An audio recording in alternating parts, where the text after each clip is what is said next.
Hello दोस्तों, स्वागत है आप सभी का निमी टेक्निकल क्लासेस में। दोस्तों आज हम न्यूमेरिकल सॉल्व करने वाले हैं। अब देखिए, न्यूमेरिकल क्वेश्चन छोटा हो या बड़ा, लेकिन एग्जाम में सारे एक समान होते हैं। ठीक है, सभी क्वेश्चनों के एक समान नंबर मिलते हैं, इसलिए किसी भी क्वेश्चन को हमें इग्नोर नहीं करना है। हर प्रश्न इंपॉर्टेंट होगा, देखते चलिए बस। और अपना नोटबुक अपने हाथ में रखिएगा, सभी प्रश्न महत्वपूर्ण है। पहला क्वेश्चन है 261 नंबर का।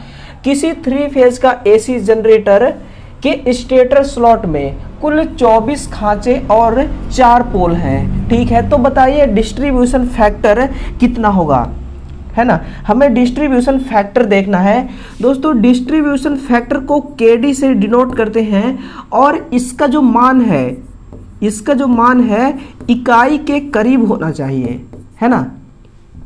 इसका मान हमेशा इकाई के करीब होना चाहिए। अब देखिएगा, हम इसको सॉल्व करना स्टार्ट करते हैं। इसका फॉर्मूला होता है डिस्ट्रीब्यूशन फैक्टर का साइन एन गुणे बीटा बटे 2, है ना, और एन साइन गुणे बीटा बटे 2। अब देखिए यहां इस फॉर्मूला में एक चीज आपको कॉमन दिख रहा होगा, पहला तो एन और दूसरा बीटा, है ना। तो n को ज्ञात करने के लिए हमें कौन सा फॉर्मूला लगाना होगा, n बराबर होगा स्लॉट,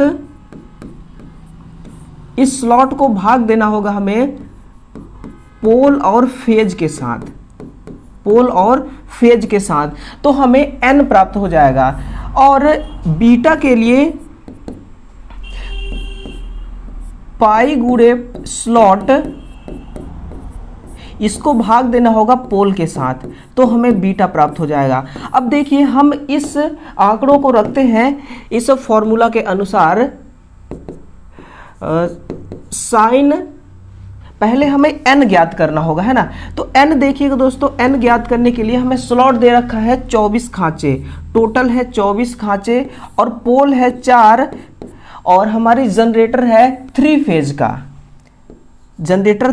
का, अब यहां से देखिए n का मान निकल के आएगा, इसको काटेंगे तो ये कट जाएगा, 4 छंग 24, 3 दुआ 6, यानी कि n का मान आ गया 2। और बीटा को भी देखते हैं। बीटा होता है दोस्तों, इस पाई का मान होगा 180 अंश, और स्लॉट है टोटल 24, पोल है 4।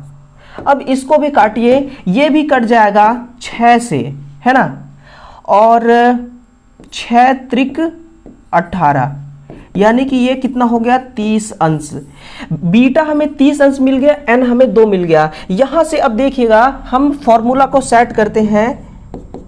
साइन एन का मान मिला है हमें 2 गुणे बीटा मिला है 30 अंश और बटे 2। ठीक है, अब नीचे देखते हैं, 2 साइन गुणे 30 बटा 2, इसको अब आपको हल करना है। अब देखिए यहां से इसको सरल करते हैं, तो साइन दोस्तों 2 और 2 आपस में कट जाएगा, ठीक है, और ये 30 कट जाएगा 2 बार 15 से।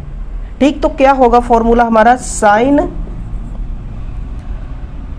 गुणे 30 अंश, ठीक है, और 2 साइन 15, ये एक नया फॉर्मूला हो गया।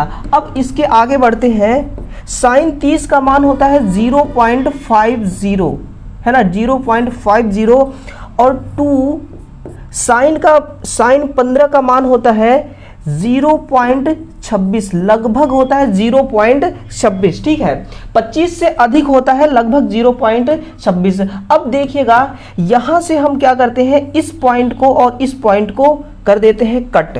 क्लियर। अब क्या हो गया, 50 बटा, इसको गुणा कीजिए, 6 दुआ 12, 2 दुआ 4, 1 5। ठीक है, इसको देखिए आप अगर डिवाइड करेंगे तो क्या ये भाग जाएगा, नहीं, लगाना पड़ेगा 0, हो जाएगा ये 500। अब इसको कितने बार भाग देंगे आप, 5 का 9 बार देंगे तो 4.5 हो जाएगा ना। यानी कि 9 बार भाग जाएगी। कुल कितने बार? 9 बार।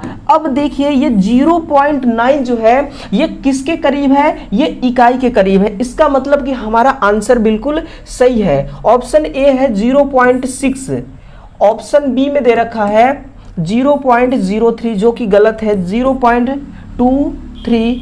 ऑप्शन डी इसका करेक्ट आंसर होगा 0.9। जब और आगे इसको भाग देंगे दोस्तों तो और भी संख्या हमें प्राप्त हो जाएगा, ठीक है। लेकिन इकाई के करीब हमें हमारा आंसर आ गया, इसका मतलब बिल्कुल करेक्ट आंसर है हमारा, ठीक है। चलिए अगला क्वेश्चन देखते हैं, क्वेश्चन नंबर 262। देखिए दोस्तों हर प्रश्न आपको कुछ न कुछ सिखाने की कोशिश कर रहा है। आप क्या सीख पा रहे हैं इससे? किन्हीं दो तारों का प्रतिरोध जब उन्हें सीरीज क्रम में जोड़ा जाता है तो उनका मान 25 ओम होता है, और जब उन्हीं प्रतिरोधों को समांतर क्रम में जोड़ा जाता है तो उनका मान 6 ओम होता है, ठीक है। उन तारों का वास्तविक कितना, उन तारों में जो प्रतिरोध है उसका वास्तविक मान कितना होगा?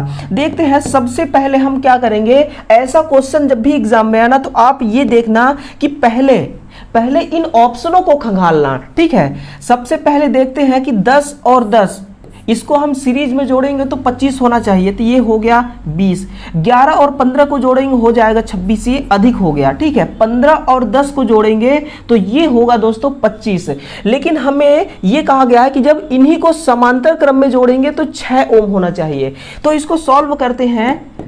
पहला हमारा परिपथ बनेगा सीरीज में, जिसमें 2 प्रतिरोध लगेंगे, एक 10 ओम का, दूसरा 15 ओम का। इनको जोड़ेंगे तो 25 अंश हो गया, 25 ओम हो गया। क्लियर। अब दूसरा जो हमारा सर्किट बनता है वो समांतर क्रम में होगा। अब देखिए इन्हीं प्रतिरोधों को आपको समांतर क्रम में भी रखना है, एक 10 ओम का, दूसरा 15 ओम का। क्या 6 ओम आएगा? देखते हैं। 10 गुणा 15 बटे 10 प्लस 15, इसको गुणा करेंगे तो 15 दहम 150 और 15 और 10 25, ठीक है। इसको काटिए, 5 से कट जाएगा 5 25 और 5 तिहाई 15, है ना। ये हो गया 30, 5 6 30, यानी कि बिल्कुल 6 ओम आ रहा है। इसको समांतर में जोड़ेंगे तो 6 ओम, सीरीज में 25 ओम। ऑप्शन दोस्तों सी इसका करेक्ट आंसर होगा।